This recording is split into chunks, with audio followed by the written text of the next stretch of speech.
Oxidation number of Fe in Fe3O4 is fractional because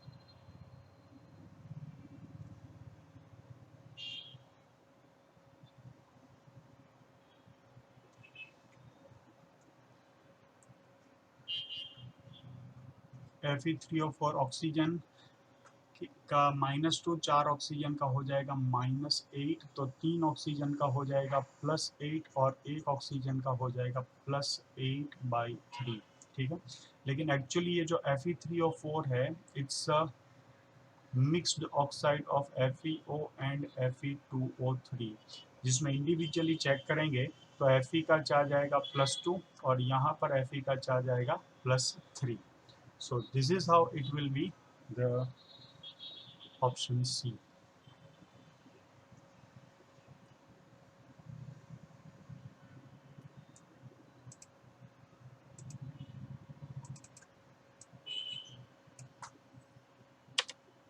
The oxidation state of oxygen atom in potassium superoxide is, potassium superoxide KO2 होता है, इसमें K का charge हो जाएगा +1, तो 2 oxygen का charge होगा -1, तो 1 ऑक्सीजन का चार्ज होगा -1/2। So our answer will be -half.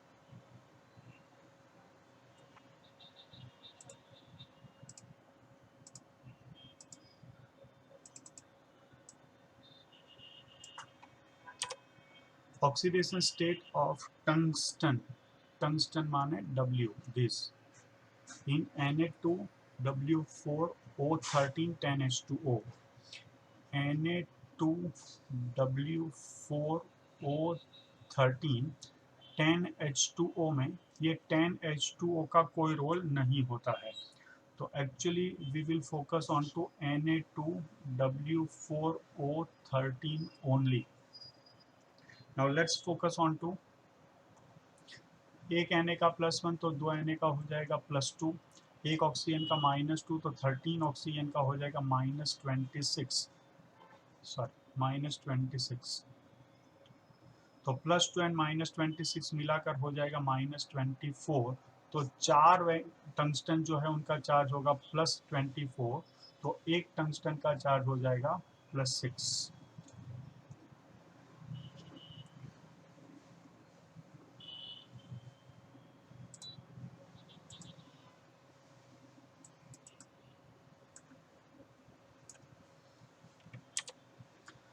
Amongst the following, identify the species with an atom in +6 oxidation state, तो हमें +6 ऑक्सीडेशन स्टेट वाली स्पीसीज फाइंड करनी है।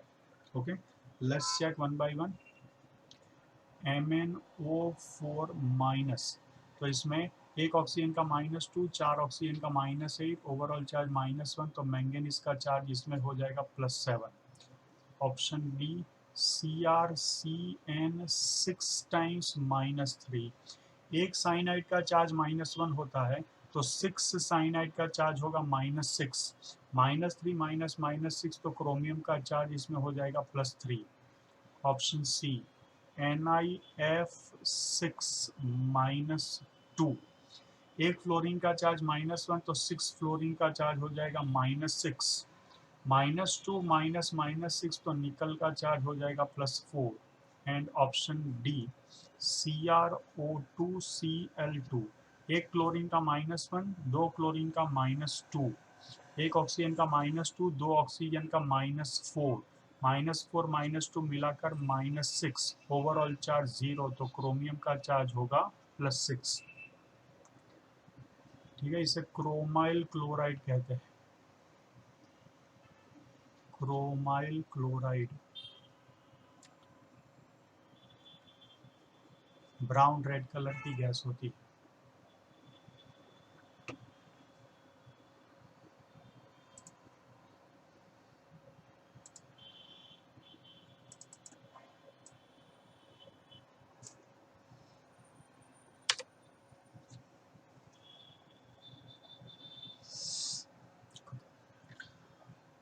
So in CrO2 Na3 4 times H2O Cl2, oxidation number of chromium is +3, तो O2 किस form में है? Dioxide, peroxide, oxide, superoxide. ठीक है, चलो चेक करते हैं। CrO2 NH3 4 times H2O Cl2। अब देखो स्टूडेंट्स, यहाँ पर ये अमोनिया जो है वो न्यूट्रल है, तो अमोनिया का कोई चार्ज नहीं होगा। H2O है, H2O भी न्यूट्रल है। आप सोचेंगे कि O2 भी न्यूट्रल होगा क्योंकि वो ऑक्सीजन है, नहीं। O2 भी हो सकता है, ये दो ऑक्सीजन के फॉर्म में ऐसे भी हो सकता है, ये O2 माइनस भी हो सकता है, और ये O2 माइनस 2 भी हो सकता है। तो ये हो जाएगा, तो ये क्या होगा, ये ऑक्सीजन मॉलिक्यूल होगा। ये जो होगा तो वो डाई ऑक्साइड होगा। ये अगर होगा तो वो सुपर ऑक्साइड होगा, सुपर ऑक्साइड होगा। और अगर वो इस फॉर्म में हुआ तो उसे हम क्या कहेंगे, इस फॉर्म में हुआ तो उसे हम पेरोक्साइड कहेंगे। ठीक है, चलो अब क्रॉस चेक करते हैं। एक क्लोरीन का चार्ज हो गया -1, दो क्लोरीन का चार्ज हो जाएगा -2। ठीक है, फिर से लिख लेते हैं। यहाँ पर अब मैं सिर्फ इतना ही लिखूंगा, CrO2 एंड Cl2, मैं इतना ही लिखूंगा। ठीक है, क्योंकि इसका कोई चार्ज नहीं है, तो जिसका चार्ज नहीं है उसको मैंने पहले ही निकाल दिया। अब एक क्लोरीन का -1 है, तो दो क्लोरीन का कितना हो जाएगा, -2। तो फिर एक स्टेप और आगे बढ़ जाता हूँ मैं, CrO2 और इसका -2 है, तो इसका चार्ज क्या हो जाएगा, +2 होगा, क्योंकि ये पॉजिटिव आयन है, ये नेगेटिव आयन है। तो एक क्लोरीन का -1, दो क्लोरीन का -2, तो ओवरऑल चार्ज यहाँ क्या बनेगा, +2। अब बहुत ध्यान से देखें कि क्वेश्चन में दे रखा है कि क्रोमियम का चार्ज जो है वो +3 है। तो क्रोमियम का चार्ज भी अगर मैं यहाँ पर डाल दूं कि ये +3 है, ये +3 है, ओवरऑल +2 है, तो इसमें O2 जो है वो माइनस है। इसमें O2 क्या है स्टूडेंट्स, O2 माइनस है। अब O2 माइनस को सुपर ऑक्साइड कहते हैं। उसे क्या कहते हैं स्टूडेंट्स, सुपर ऑक्साइड कहते हैं। तो आपका आंसर हो जाएगा सी।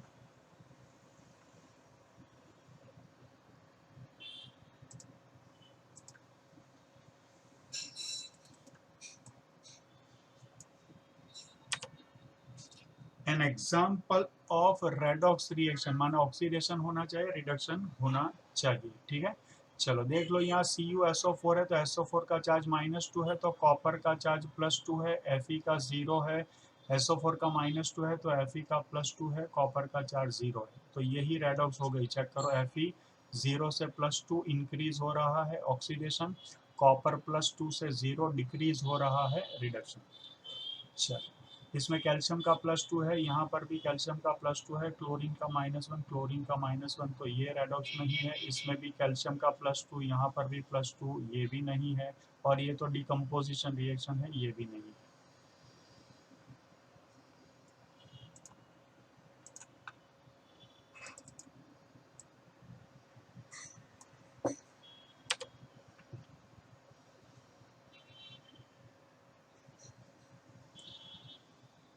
In the reduction of dichromate by Fe2, the number of electrons involved per chromium atom is। Dichromate होता है Cr2O7-2, इसकी रिएक्शन होती है Fe2। ये ब्रैकेट में जो 2 लिखा है, इसका मतलब क्या करेंगे हम, इसका मतलब करेंगे Fe+2। यहाँ पर होगा क्रोमियम Cr2O7-2 में से हमेशा +3 बनता है, और Fe+2 में से हमेशा Fe+3 बनता है। तो यहाँ क्रोमियम का चार्ज देख लो, डाइक्रोमेट में एक ऑक्सीजन का -2, 7 ऑक्सीजन का -12, -14, -2 -14, तो दो क्रोमियम का चार्ज हो जाएगा +12। तो एक क्रोमियम का चार्ज क्या होगा, एक क्रोमियम का चार्ज होगा +6। तो ये हो गया +6 और ये बन गया +3। तो इसको अगर आप बैलेंस करोगे, Cr2O7-2 गिव्स Cr+3। दोनों साइड पर क्रोमियम बैलेंस कर लो। अब एक क्रोमियम का चार्ज +6 से +3 हुआ है, तो एक क्रोमियम के लिए 6 का, तो 3 का, तो दो क्रोमियम के लिए 6 का डिक्रीज होगा, तो 6 इलेक्ट्रॉन्स आएंगे। लेकिन ध्यान से देखें, दो क्रोमियम के लिए 6 इलेक्ट्रॉन है, तो एक क्रोमियम के लिए क्या हो जाएगा, आंसर विल बी 3 इलेक्ट्रॉन्स, जो एस सच भी यहाँ दिख रहा है। तो आंसर विल भी क्या हो जाएगा, 7 का आंसर हो जाएगा ए।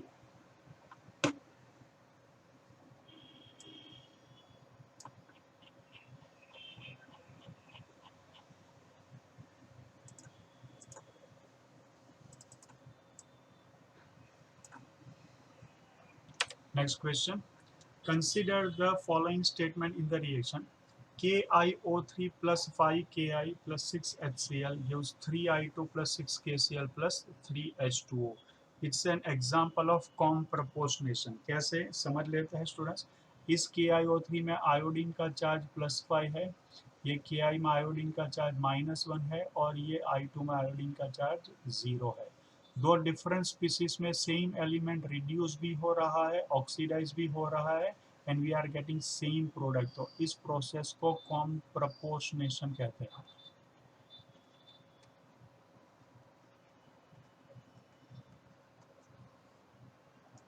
Ki is oxidized to I2 सही है ये, KiO3 is oxidized to I2 ये गलत है, KiO3 is reduced to I2 बिल्कुल सही है। तो A C तो करेक्ट हो गए, ठीक है ना। चलो, oxidation number of I increases from -1 in Ki to 0 in I2 of these statements, इसमें से कौन से करेक्ट है। तो डेफिनेटली Ki का ऑक्सीडेशन स्टेट Ki में -1 है जो इंक्रीज होकर के 0 हो रहा है। तो A C and D are correct. तो आंसर हो जाएगा आपका A।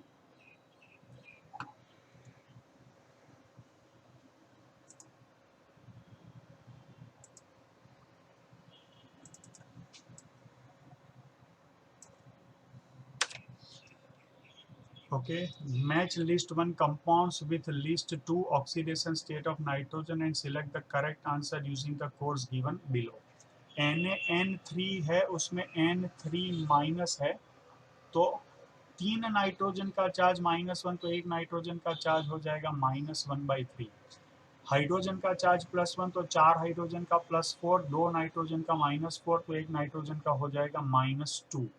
एक ऑक्सीजन का -2, तो नाइट्रोजन का चार्ज होगा +2। N2O5 में नाइट्रोजन का चार्ज हो जाएगा +5।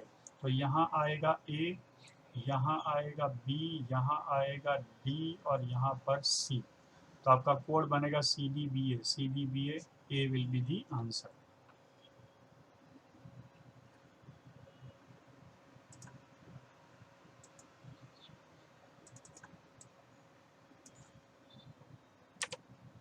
Three Br2 plus 6 NaOH gives NaBrO3 plus 5 NaBr plus 3 H2O. Which element loses as well as gains the electron? ये अपने आप में एक डिसप्रपोर्शनेशन रिएक्शन है स्टूडेंट्स। ये डिसप्रपोर्शनेशन रिएक्शन है जिसमें ब्रोमीन का चार्ज यहाँ 0 है, यहाँ +5 है, यहाँ पर -1 है। तो ब्रोमीन इलेक्ट्रॉन एक्सेप्ट करके यहाँ Br- में रिड्यूस हो रहा है, ब्रोमीन इलेक्ट्रॉन लूज करके यहाँ NaBrO3 में ऑक्सीडाइज हो रहा है। तो bromine undergoes oxidation as well as reduction, तो loses electron as well as gain electrons.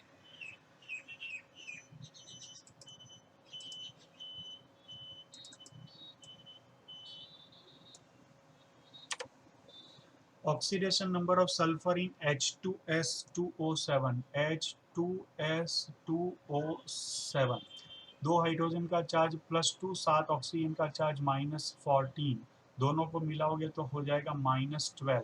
तो 2 सल्फर का चार्ज होगा +12, तो 1 सल्फर का चार्ज होगा +6।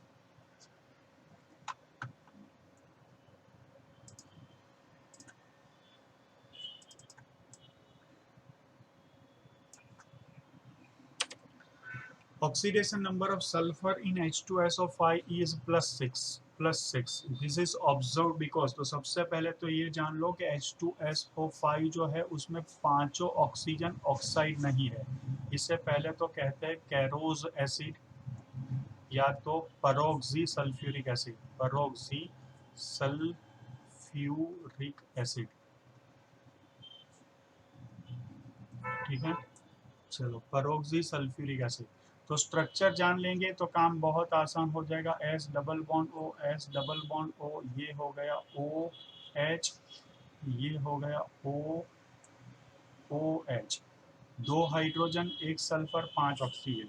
लेकिन ये जो पार्ट है इससे आप ध्यान से समझे तो आपको समझ में आएगा, ये पैरोक्सी लिंकेज है, ये पैरोक्सी लिंकेज है जिसमें जो ऑक्सीजन होते हैं उनका चार्ज -1 लिया जाता है, बाकी ये सारे जो है उनका चार्ज -2 होता है।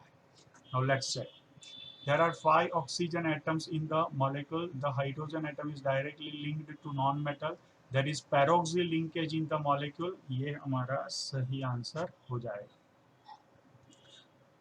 चलो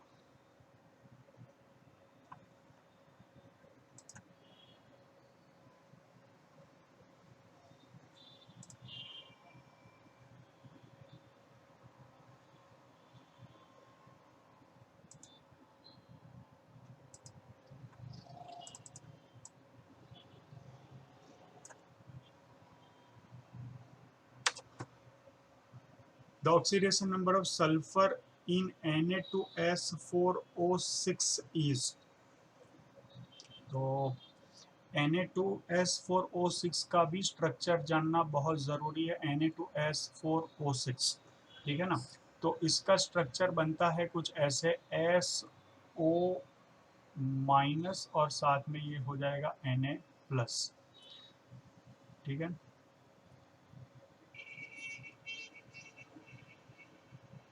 कंसेक्यूटिव 4 सल्फर, फिर O- एंड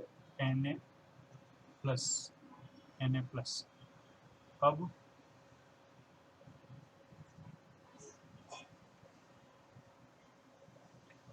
तो चेक कर ले, Na2 है, S1 2 3 4 और 3 ऑक्सीजन हियर, 3 ऑक्सीजन हियर, ठीक है।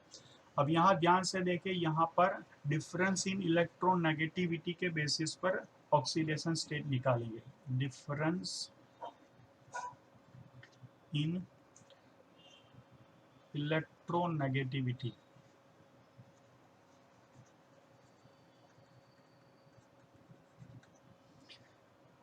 अब ऑक्सीजन की इलेक्ट्रोनेगेटिविटी सल्फर से ज़्यादा है और सल्फर की तो सेम होती है, ठीक है। अब यहाँ ये जो सल्फर है, ये सल्फर इस सल्फर से जुड़ा है, यहाँ ये जो सल्फर है यहाँ पर भी इस सल्फर से जुड़ा है। सो यहाँ पर भी दोनों साइड ये सल्फर सल्फर से ही जुड़ा है, तो ये बॉन्ड के इलेक्ट्रॉन सल्फर नहीं खींचेगा, ये बॉन्ड के इलेक्ट्रॉन भी सल्फर नहीं खींचेगा, क्योंकि दोनों साइड से एटम्स जो अटैच है वो सल्फर ही है। इसका मतलब है कि ये बॉन्ड के इलेक्ट्रॉन ये दो सल्फर के बीच में ही रहेंगे, ये बॉन्ड के इलेक्ट्रॉन भी ये दो सल्फर के बीच में ही रहेंगे, तो ये सल्फर का चार्ज हो गया 0। यहाँ पर भी ये इस साइड पर भी सल्फर है, इस साइड पर भी सल्फर है, तो ये सल्फर का चार्ज भी क्या हो जाएगा, 0। अब इसको ध्यान से देखें, यहाँ पर टोटल सल्फर यहाँ पर सल्फर से जुड़ा है, तो ये सल्फर इसके ऊपर कोई चार्ज प्रोवाइड नहीं करेगा, लेकिन ये जो सल्फर है वो 1 2 3 4 5 बार ऑक्सीजन से जुड़ा हुआ है। तो ऑक्सीजन की इलेक्ट्रोनेगेटिविटी सल्फर से ज्यादा है, तो बॉन्ड के इलेक्ट्रॉन को कौन खींच के रखेगा, ऑक्सीजन खींच के रखेगा। तो ऑक्सीजन के ऊपर यहाँ पर क्या जनरेट होगा, दो बॉन्ड के इलेक्ट्रॉन खींचेगा तो वो -2 डेल्टा जनरेट करेगा। डेल्टा का मतलब होता है partial negative charge. At the same time ये यहाँ पर +2 डेल्टा जनरेट करेगा, that is partial positive charge. Same way ये दो बॉन्ड के इलेक्ट्रॉन को भी ऑक्सीजन खींच के रखेगा, तो यहाँ पर -2 डेल्टा जनरेट होगा। ये ऑक्सीजन भी इसको +2 डेल्टा प्रोवाइड करेगा।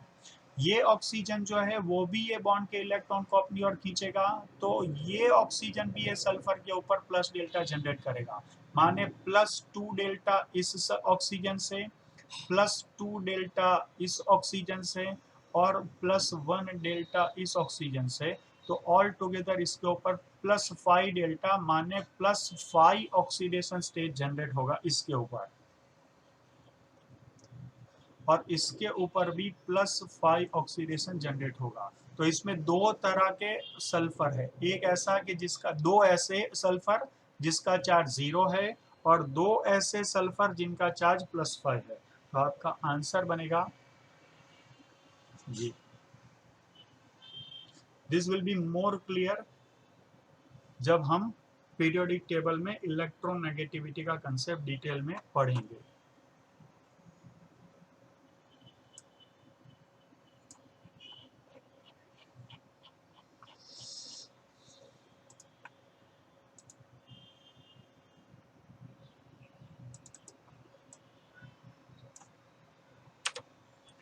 The oxidation state of molybdenum, that is this, in its oxo complex is this. चलो तो फॉर्मूला लिखते हैं, that is MO2, molybdenum 2 times है, O4 C2H4 twice H2O twice, और ओवरऑल चार्ज हो गया -2। अब इसको पहले तो एनालाइज कर लेते हैं स्टूडेंट्स कि ये क्या है। C2H4 आप समझ सकते हैं कि ये CnH2n को फॉलो कर रहा है, माने अल्कीन है। और ये हो गया CH2 डबल बॉन्ड CH2 जिसका नो चार्ज, कोई चार्ज नहीं होगा। H2O भी न्यूट्रल है, इसका भी नो चार्ज। तो जिसका चार्ज बिल्कुल नहीं है उसे मैं पहले ही निकाल देता हूँ। तो इसकी फॉर्मूला अब हो जाएगी MO2O4, इन दोनों को मैंने निकाल दिया, तो यहाँ पर चार्ज है -2। अब आसान है, एक ऑक्सीजन का चार्ज -2, तो 4 ऑक्सीजन का चार्ज कितना हो जाएगा, -8। -2 -8 माने 2 मॉलिब्डेनम का चार्ज होगा +6, तो एक मॉलिब्डेनम का चार्ज होगा +3। तो आपका आंसर क्या बनेगा, आपका आंसर बनेगा +3।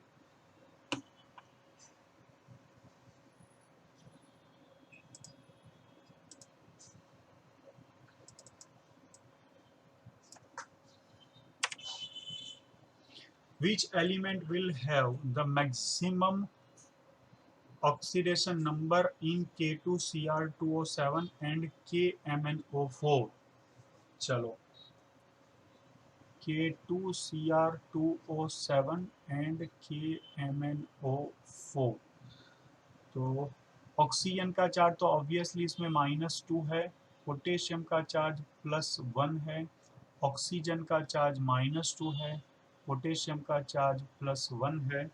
लेकिन अगर आप क्रोमियम देखेंगे इसमें, तो क्रोमियम का चार्ज +6 निकलेगा और मैंगनीज का चार्ज +7 निकलेगा। तो आपका आंसर आएगा मैंगनीज।